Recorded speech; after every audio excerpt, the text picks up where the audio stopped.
Himalaya is the best place to live and the best place to die. जीने के लिए भी सबसे अच्छी जगह है और मरने के लिए उससे अच्छी जगह हो ही नहीं सकती है। और ओशो कहते रहे कि अगर मेरी अपनी आज़ादी होती तो मैं हिमालय में ही रहता। तो हिमालय जो है एक इंटरनल बुद्धा फील्ड है। जितने हिमालय में आप ऊंचाई पर जाएंगे उतने ही मन में विचार कब चलते हैं। कुछ नहीं कीजिए, बहुत बड़ी भीड़ में जय हो रहा है, वहां आप चुपचाप बैठे रहिए, फिर भी आप थक जाएंगे। तो हिमालय में एक एकांत है, अभी भी है। लोग कम हैं और प्रकृति है पूरी। और हजारों सालों से बुद्ध पुरुषों ने वहाँ साधना की है, योगियों ने साधना की है।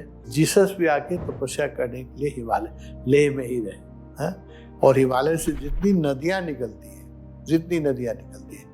वो सब अल्टीमेटली गंगा में मिल जाती है। साधकों के लिए उससे अच्छी कोई जगह नहीं हो सकती है, जीने के लिए भी और मरने के लिए भी। ये ओशो के व्यक्ति है, उसने कहा कि Himalaya is the best place to live and the best place to die. जीने के लिए भी सबसे अच्छी जगह है और मरने के लिए उससे अच्छी जगह हो ही नहीं सकती है। और ओशो कहते रहे कि अगर मेरी अपनी आज़ादी होती तो मैं हिमालय में ही रहता, लेकिन मुझे व्यापक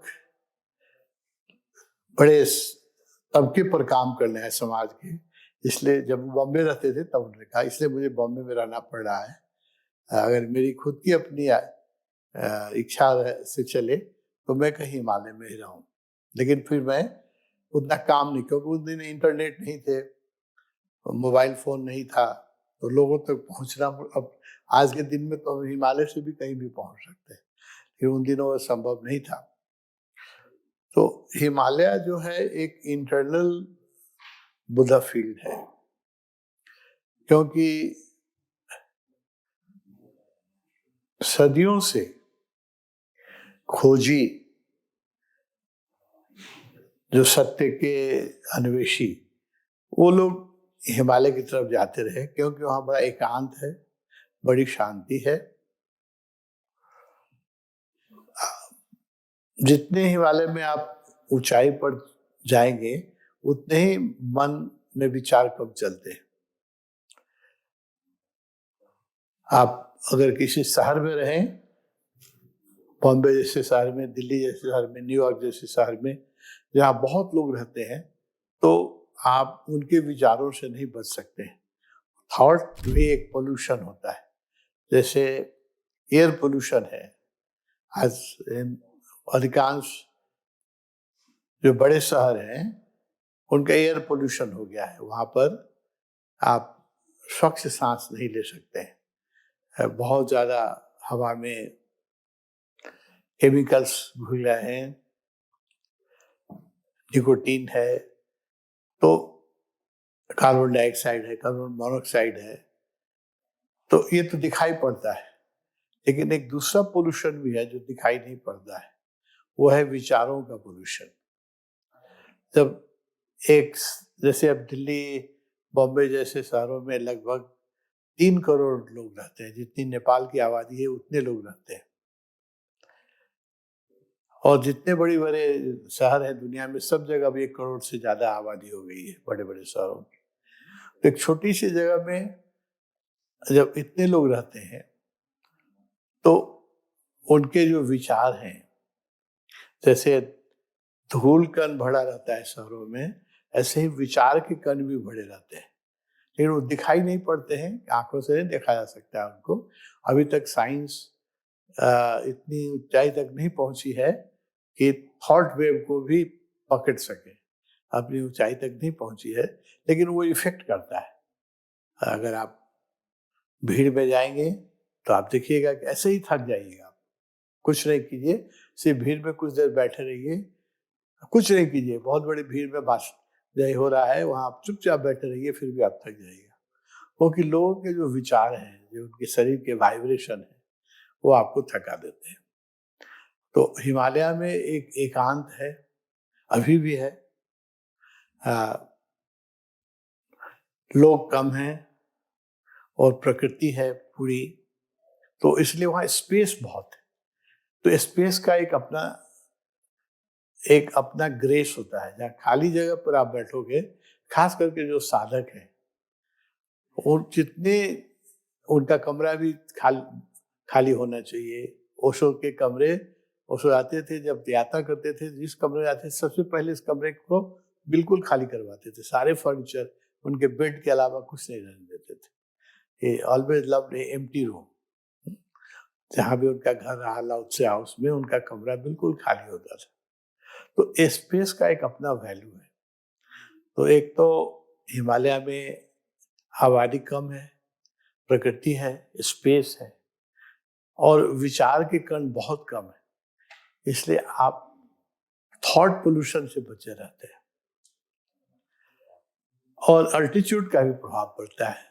आप जितने ऊंचे जाएंगे उतने ही आपके मन में कम विचार चलेंगे, और 10,000 फीट के बाद से ऊपर जाएगा तो आपका मन बिल्कुल ही कम विचार चलते हैं। और 15,000 16,000 की फीट के बाद तो बिल्कुल ही विचार बंद हो जाता है, कम हो जाता है।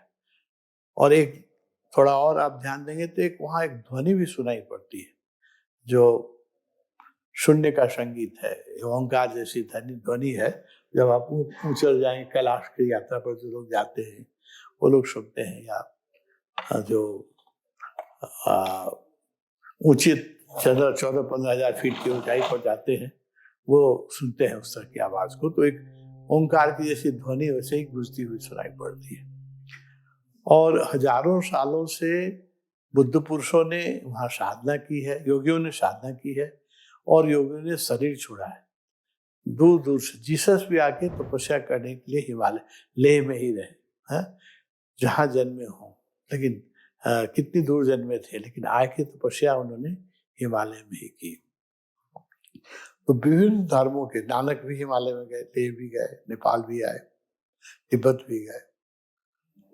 तो इनका एक वाइब्रेशन है, इन लोगों की तपस्या स्थली रहने से उसका एक वाइब्रेशन है जो साधकों को मदद करता है। इसलिए लाओ त्से जैसा व्यक्ति जो चीन में जन्मा, वो भी मरने के लिए उसने हिमालय को चुना। तो चीन से दक्षिण चला आया मरने के लिए हिमालय में। तो बहुत सारे जोगी हिमालय में, राम तीर्थ जी पंजाब में जन्मे, लेकिन मरने के लिए हिमालय में जाके बहुत सारे जोगी मरते हैं। तो उससे भी उनका हिमालय रोज चार्ज होता जा रहा है।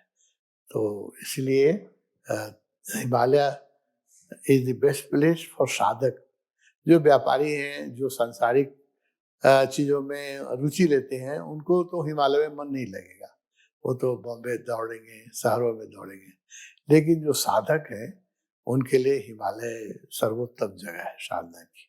उससे अच्छी कोई जगह नहीं हो सकती है, और मरने के लिए भी उससे अच्छी कोई जगह नहीं होती है।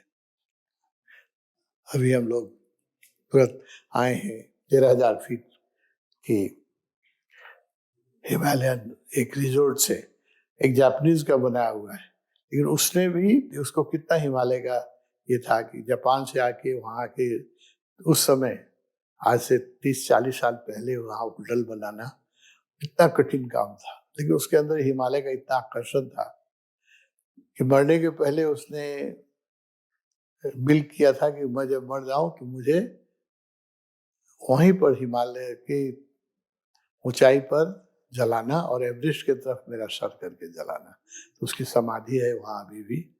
तो उसके अंदर वो समझ थी, द मैजिक ऑफ माउंटेन, उस हिमालय का जो जादू है उसकी उसके पास समझ थी। और हिमालय से जितनी नदियां निकलती हैं वो सब अल्टीमेटली गंगा में मिल जाती है। तो गंगा जो है उसमें 40 से 60% मौसम के अनुसार पानी तो नेपाल के हिमालयन रिवर से, कोशी से, गंडक से, बागमती से 40 से 60% पानी तो नेपाल के हिमालयन रिवर से आता है। और इंडियन हिमालयन रिवर, गंगा तो इंडिया से आई है, ब्रह्मपुत्र तिब्बत से आई है। तो गंगा भी इसलिए इतने पवित्र है कि उसमें सारी नदियां जो है हिमालय की आई हुई हैं। तो हिमालय ग्लेशियर का जल जो है वो बहुत ही पवित्र है। तो ये गंगा भी पवित्र है और हिमालय भी पवित्र है। साधकों के लिए उससे अच्छी कोई जगह नहीं हो सकती है, जीने के लिए भी और मरने के लिए भी।